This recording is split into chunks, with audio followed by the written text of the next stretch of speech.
Ya, terima kasih telah bersedia mengunjungi YouTube ini, menyajikan bahan ajar perilaku kewarganegaraan sebagai paradigma baru dalam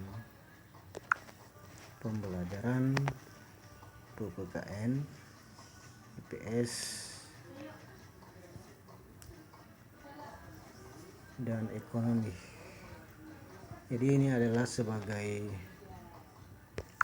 panduan guru dalam menyusun atau membuat bahan ajar di tingkat SMA. Ini adalah merupakan salah satu contoh hasil penelitian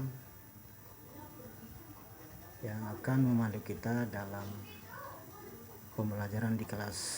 Jadi ini beda dengan pembelajaran yang sudah ada sebelumnya. Mengapa demikian? Umumnya di dalam pembelajaran seperti kurikulum yang lama dan yang baru itu membahas tentang Pancasila dan kewarganegaraan dalam lingkup suatu organisasi yang cakupannya luas sehingga agak sulit untuk dipahami oleh guru maupun siswanya. Jadi ini adalah merupakan upaya penyederhanaan dalam pembelajaran, mengingat bahwa zaman semakin berubah. Karena itu pendidikan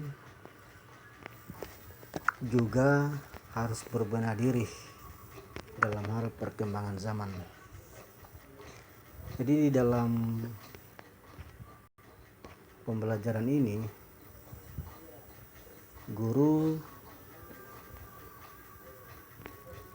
diperkenalkan cara pandang baru sehingga kita tidak terlalu fokus kepada pembelajaran yang secara umum telah dikerjakan, sehingga apa yang kita ajarkan lebih mudah untuk dipahami.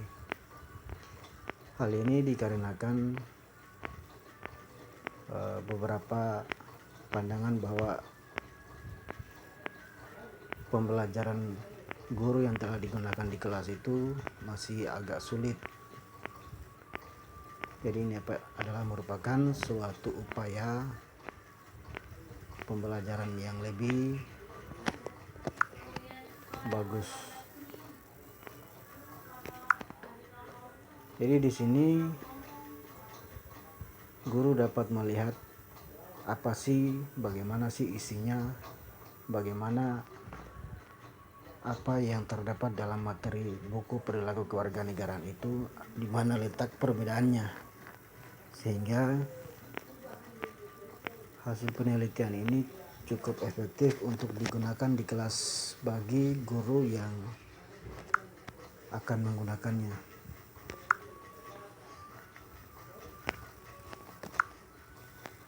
Ini adalah versi PDF color.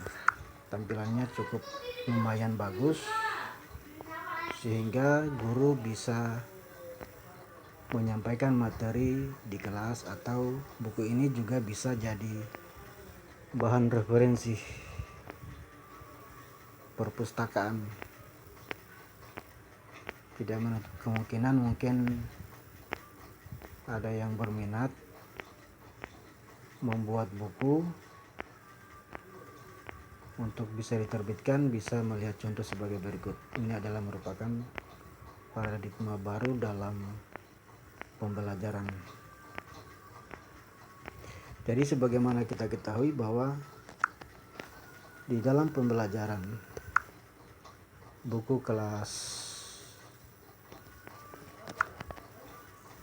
SD maupun SMP atau di tingkat SMA, isinya itu sama, tak ada bedanya.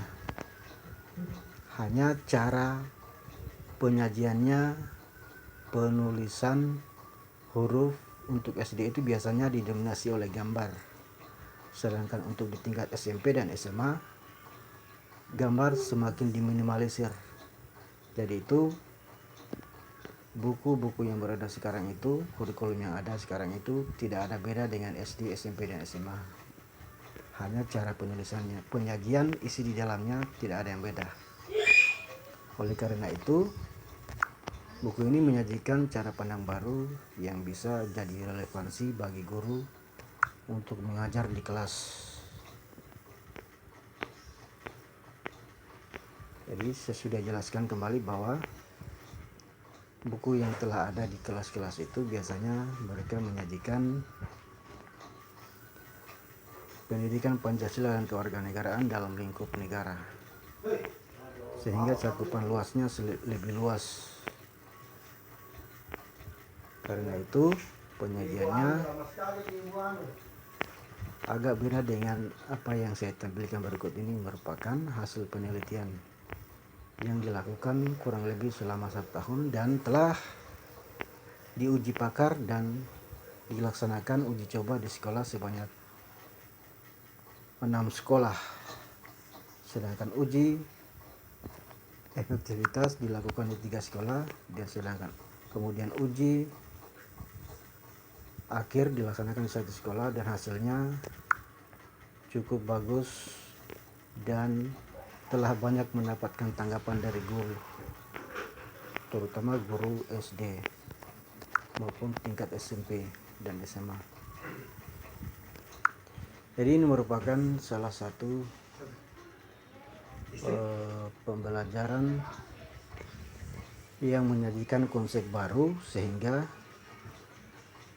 lebih memudahkan atau memperkaya pengetahuan bagi guru dalam mempelajarinya atau meminati cara belajar seperti ini. Sebagaimana guru di dalam pembelajaran biasanya mereka mengalami hal-hal yang membuatnya bingung, otomatis salah satu pelariannya adalah mencatat di kelas. Tapi itu bukan masalah, tetapi sebagian orang guru beranggapan bahwa kalau terlalu sering itu jadi masalah juga. Jadi ini adalah penyajiannya dalam bentuk kaler yang bisa dijadikan sebagai panduan guru dalam belajar atau menyusun buku. Jadi ini telah diperiksa, diamati oleh pakar dan direvisi beberapa kali oleh guru yang menurut pendapatnya kurang bagus dan sebagainya. Jadi buku ini sudah tidak diragukan lagi jika ada guru yang berminat untuk menggunakannya, atau bagi mereka penulis yang ingin membuat buku dan menerbitkan. Caranya tinggal melihat apa isi dalam buku ini, bagaimana jalur ceritanya, apakah sama dengan buku yang ada sebelumnya atau beda. Tetapi yang jelas itu sangat berbeda, 100% berbeda, dikarenakan pembahasan materinya tidak menyangkut ulasan tentang negara yang terlalu luas, tapi disederhanakan dalam bentuk organisasi, di mana suatu organisasi kita bekerja di sekolah maupun di kantor, di perusahaan, itu ada banyak karakter individu yang berbeda-beda, sehingga ada faktor-faktor yang membuat orang menjadi malas, rajin, termotivasi, ribut, perkelahian, kelas antar guru, sinis antara siswa dan guru, dan sebagainya.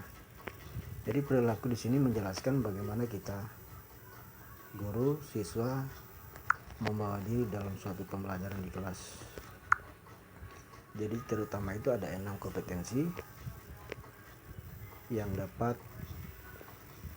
dikemukakan dalam buku ini, mengembangkan isi sesuai yang dikemukakan oleh Colquitt, bahwa menyatakan di dalam perilaku kewarganegaraan itu ada 6 kategori.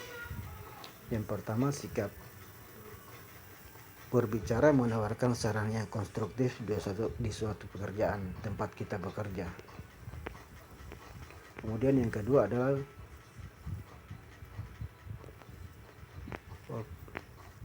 kewarganegaraan sipil. Maksudnya kewarganegaraan sipil adalah bagaimana suatu lingkup organisasi itu mereka bekerja saling menghargai, mengemukakan pendapat, dan lain sebagainya. Jadi kemudian yang ketiga, bagaimana berlaku sopan, kesopanan. Kemudian yang keempat, dorongan. Dorongan di sini maksudnya adalah bagaimana seseorang termotivasi untuk bekerja sehingga perusahaan tempatnya dia bekerja itu menjadi meningkat dalam hal kinerjanya, yang sampai ada hal-hal yang dapat merugikan perusahaan tempat ia bekerja. Jadi di sini menguraikan seluruh permasalahan tentang lingkup pekerjaan yang berkaitan dengan tingkah laku seseorang. Di dalam suatu studi bahwa terkadang di sekolah-sekolah itu karena kepala sekolahnya yang baru, tingkahnya yang terkadang menjengkelkan oleh gurunya sehingga gurunya menjadi malas dan sebagainya. Itu merupakan hal yang tidak dapat dipungkiri, sering terjadi. Nah, di sini membahas tentang itu dan merefleksikan dalam suatu pembelajaran di kelas. Jadi ini terbagi menjadi 7 bab, masing-masing itu terdapat penjelasan yang lebih detail. Kemudian yang kelima itu, yang keenam adalah sikap sportif. Sikap sportif itu sudah cukup jelas bagaimana seorang individu itu menjalankan aktivitasnya. Diibaratkan orang bermain bola, bagaimana karena terlalu berkeinginan memasukkan gol, pada akhirnya menendang kaki temannya dan terjadilah pelanggaran. Begitu juga di tempat kita bekerja di kantor atau di sekolah, karena ingin mendapatkan perhatian atasan, tidak peduli dengan bawahannya, saling sikat kiri kanan, sehingga seperti itulah yang terjadi. Jadi ini adalah buku yang menyajikan tentang cara pandang baru dalam pembelajaran yang bisa kita ambil hikmahnya, semoga bermanfaat. Saya kira demikian saja penyampaian ini, semoga bisa menjadi sumbangsi ilmu pengetahuan baru dalam menuju kerasnya perkembangan zaman yang semakin modern. Tidak ada salahnya pendidikan juga ikut berbenah dalam hal pendidikan. Itu saja. Wassalam. Saya dari Ridwan Ardi. Semoga bermanfaat.